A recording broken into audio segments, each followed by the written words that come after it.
I read this week that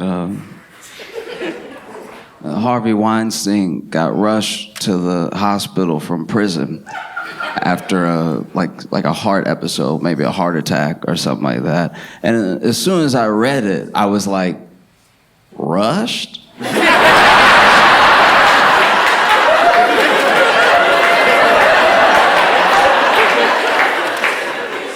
Do they not know? Oh, you can take your time with Harvey. You don't gotta run any red lights for Harvey. You don't need to put the siren on, just making turns like you.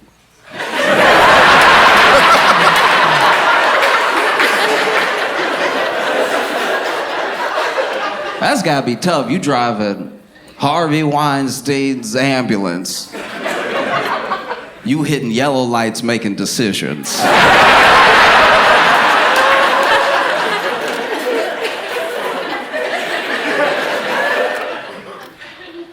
Turns a little bit yellow. We wouldn't have made it.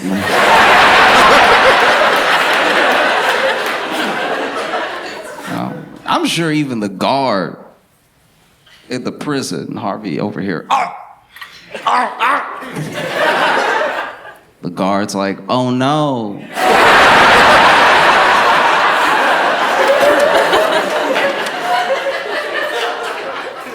Don't. That's a tough one too, because like I was thinking about it, because I was thinking about it from as many angles as possible, because it's not just he's the person and it's part of the headline, but there are lots of people around him in this situation. You got to think about the people at the hospital. You know, you go to the ER, you got a real bad headache, and then they run in with Harvey Weinstein. Just having a heart attack, and you're like, but y'all still gonna get me first, right? Like this hurts really bad. Can we? Or maybe you're not a patient. Maybe you're a surgeon. Imagine, because we don't know what happened exactly. Just know that he has some sort of thing happen. What if that dude had to have like open heart surgery? You know, and I don't think he did. I think we would have heard about it. But let's say he had to have open heart surgery. Let's say you're a surgeon. You work at the hospital. You went to school. You studied hard. You learned everything that there was to learn about healing someone, especially someone in dire straits, someone who's really, really down to the wire, right? And you go to school, med school, maybe do some sort of residency. I don't know how it works, but you get hired by a hospital and you come into work on a random Tuesday. Checking into work and everything, about to sit at your desk, and somebody runs in, hey, you gotta come quick. And then they pull you into an OR, and it's Harvey Weinstein on the table. And you're like, uh-oh. I'm like, hurry, you gotta save him. And you're like, gotta?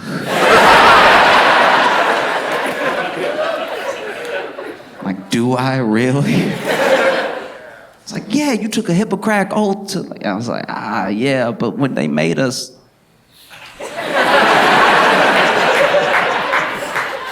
When they made us take the oath, they didn't mention anything like this. Like, I was saying it in theory. Somebody might have had to do open heart surgery on Harvey Weinstein. Someone might have had to put their hands in Harvey Weinstein. The whole time they're just like, ew, ew, ew, ew, ew, ew, ew, ew, ew, ew, ew, ew, ew, ew, ew, ew, ew.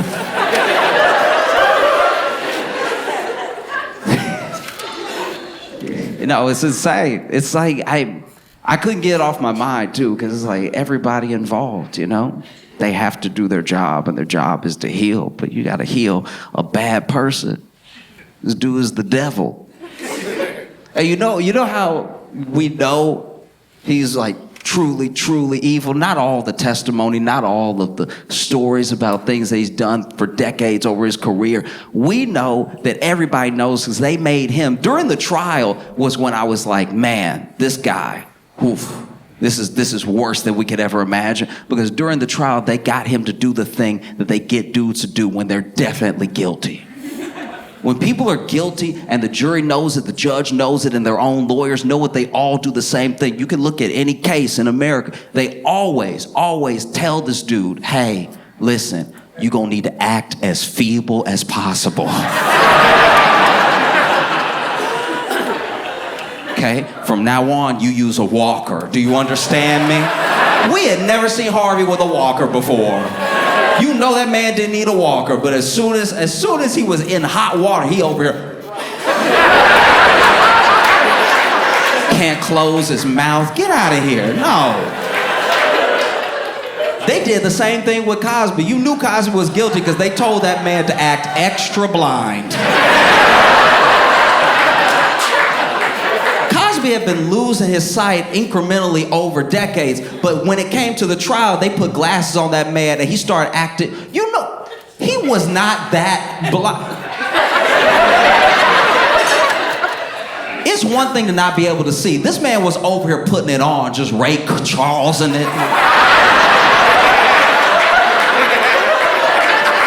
So you can't feel the sounds. Don't do that.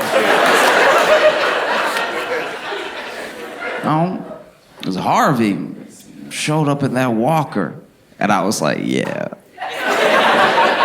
He did everything. Over here. No. Get out of here, man. That's so insane. But I genuinely, from the bottom of my heart, I really do hope that he's not okay. I think they're like...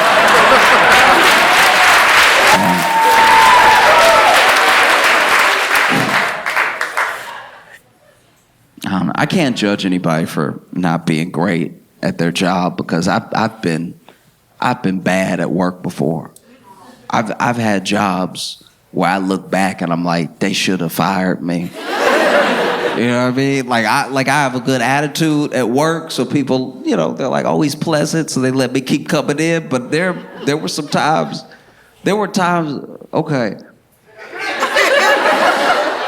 I worked for a very, very short period of time at this like storage unit place. They only gave me a couple hours because I was terrible, right? But I would be late, and I would be so late that you know that level of late where you know you need an excuse?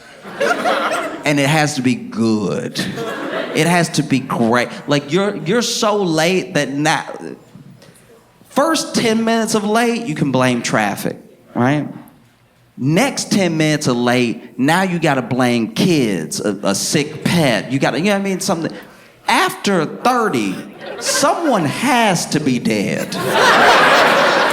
After 30, you have to be brave for showing up. You know what I mean? You have to win them over again and be like, hey, look, you know, my whole family... But I care so much about this job that I was like, let me go ahead and do those 7.5 hours because I wanted to make sure I helped out the company, you know what I mean? And the problem with death is that you can really only use it once a year. Because if everybody die every time you late, you look like bad luck, you know what I mean? Like you look like you're really going through it, right? Because after 30, that's when you have to decide, did somebody die or am I too sick to come in? Because your boss, your manager is already gonna be mad because this is a call you should have made 30 minutes before you were late, if not sooner than that. But now that you're this late, now you have to call and basically try to pretend to throw up on the phone, right? At 30 minutes late, you gotta call and be like, Hey, I'm so sorry. I know I'm already late, and I love my job so much. I love my job. like you wouldn't believe, you know what I mean? Like I had a dream last night I was on time. I had a dream that I was on time working, because you know how I love to work there, right? Like, you know, and I was doing my job, I was moving the boxes and everything, and it felt good to be there with y'all, my coworkers, and my boss, who I'm calling right now, who I know is too good of a person to hold this against me. You know I love it here. Now, there was one time I was so late. I was so late that I called my job and pretended to be my old brother. It was like, oh, Josh wanted me to call you, and I forgot. He actually told me to call you 2.5 hours ago, the exact amount of time that the manual says that he has to let you know that he can't come in by if he doesn't want to get written up. I meant to call at that time for him, but I forgot. That's my bad. His brother, not him, right? And I just basically called to tell you, he died.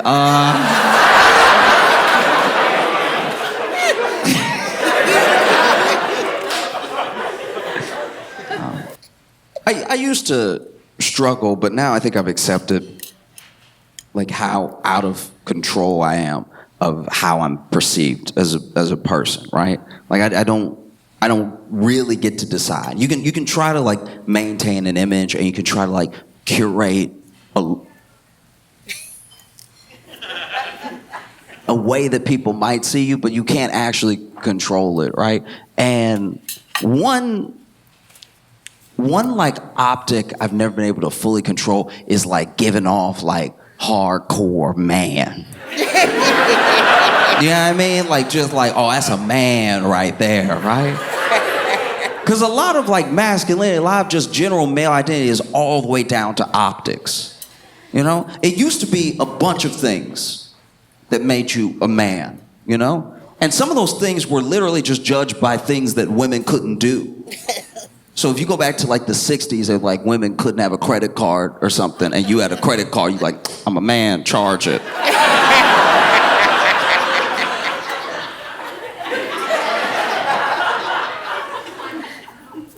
But as women made more strides and the need for a man became less in like women's lives, the whole of what it meant to seem like or be a man started to narrow, and it's narrowed down now to the point of like aesthetics, like just general optics, right? And I know I don't give those off.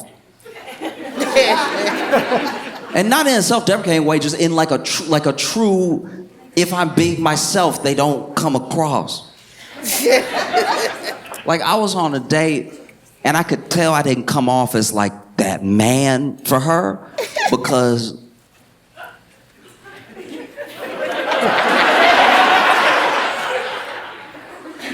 I blew on my hot food too many times.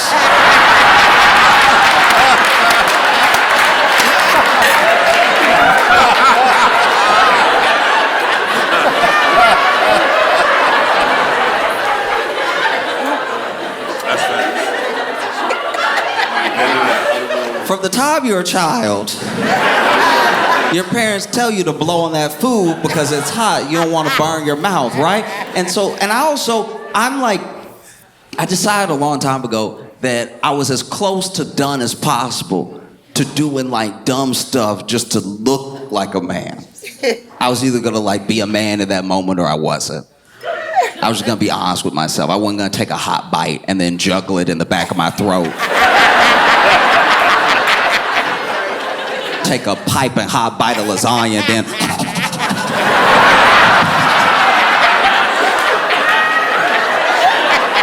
that's not me. I'm gonna be real with myself.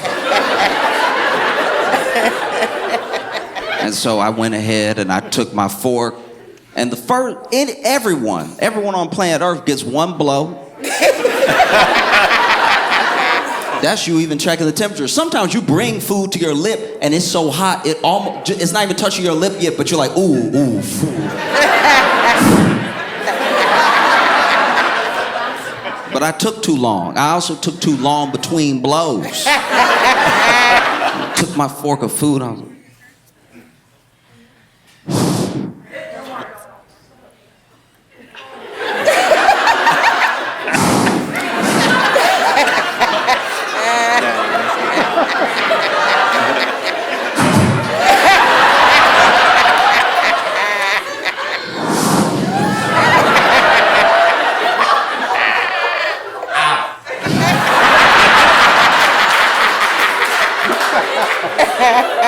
doesn't hit right, you know what I mean?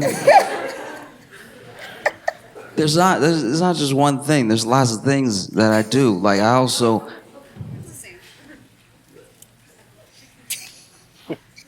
it doesn't seem very manly, but I use a lot of napkins. And I don't mean like I have a handkerchief that I keep in a suit that's like somebody crying, I can be like, don't do that. You know what I mean? Like, I'm talking about I have Wendy's napkins in my back pocket. I was on a date, same date as the last thing. This happened right after, where, you know, because I blow my food so hard sometimes, depending on the food, and if it's saucy, it'll splash, right?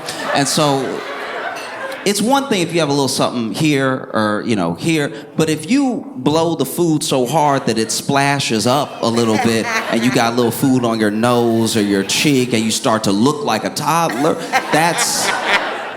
that's also unacceptable. Hence, I keep the napkins on me because I blow my food. I'm not giving it up, right? But she was like, oh, you have a little something right here. And so then I grabbed a napkin and I was like,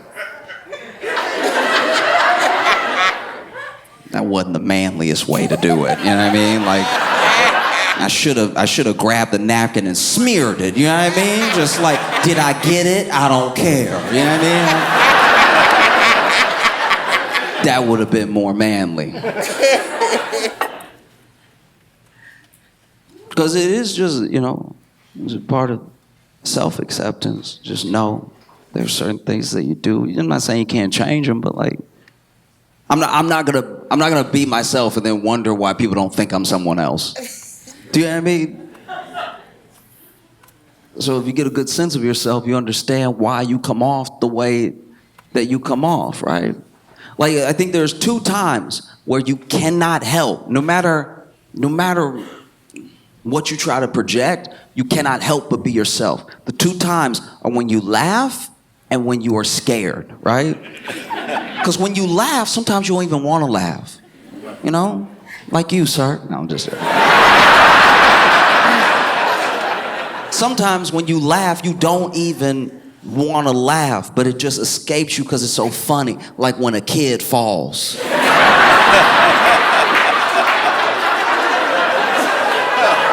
It's not always funny, but sometimes it's very funny. They fall so stupid. Like it's like, why is his leg up there like that? Like, do they have bones? Like, what's happening?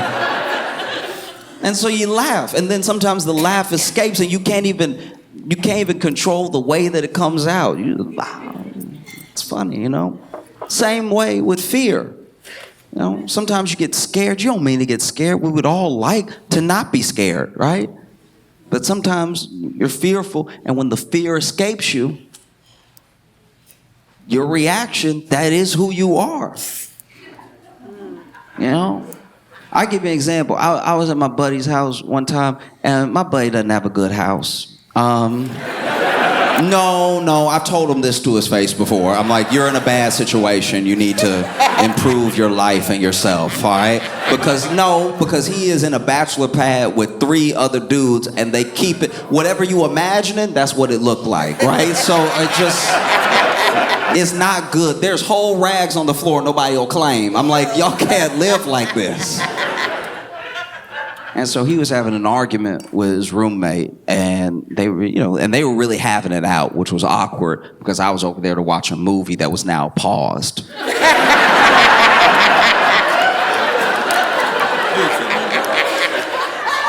So this doesn't have anything to do with me, but I was just over here. We had already started. We're 30 minutes in. I don't want to go home and then try to find my spot and everything. let's just watch the movie. But then they over there jawing at each other, and it's getting more and more intense, and it's awkward too because my buddy's sitting here and the roommate is standing up. When I say we're sitting here, we sitting on the floor because he doesn't have furniture. It's not a good house. And so we're sitting on the floor, and so then I'm getting yelled over because he's yelling at him, but then he's standing over us. And so I feel like I'm in trouble too. And I'm like, I just want to watch the movie.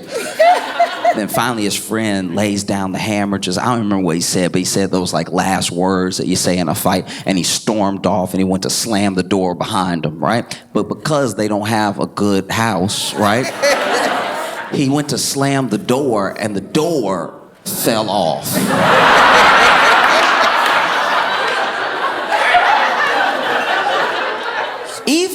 Even badly built homes have good hinges. There's no reason for the whole door to fall off. And so this is what happened. I knew he was gonna slam the door because I was looking at him when he was walking away, because I was like, okay, I can unpause it, right?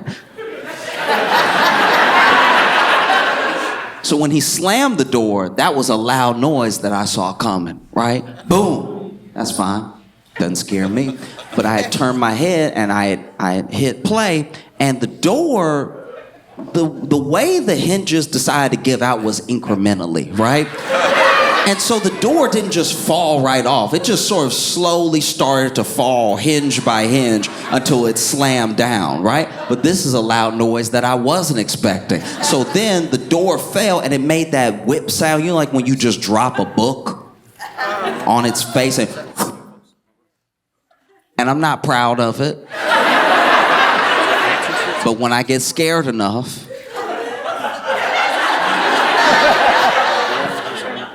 I grab my chest with an open hand. And this is hard to come back from. This right here, people don't play games with this. This is bona fide bitch right here. If you do this and you don't want people to see it, you gotta go kill everybody who saw it. Because people will tell people that you did that. This is not the hand gesture of someone who's like, man, I'll kick your ass. That's never said doing this. This is the look of someone that goes to Trader Joe's and says, what do you mean you're out of peach jam?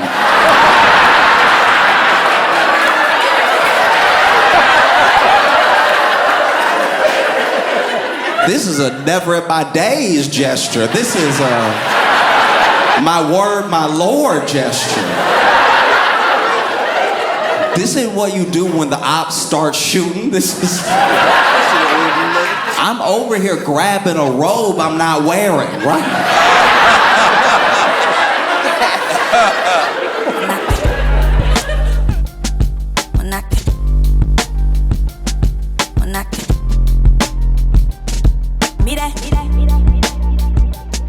Menache.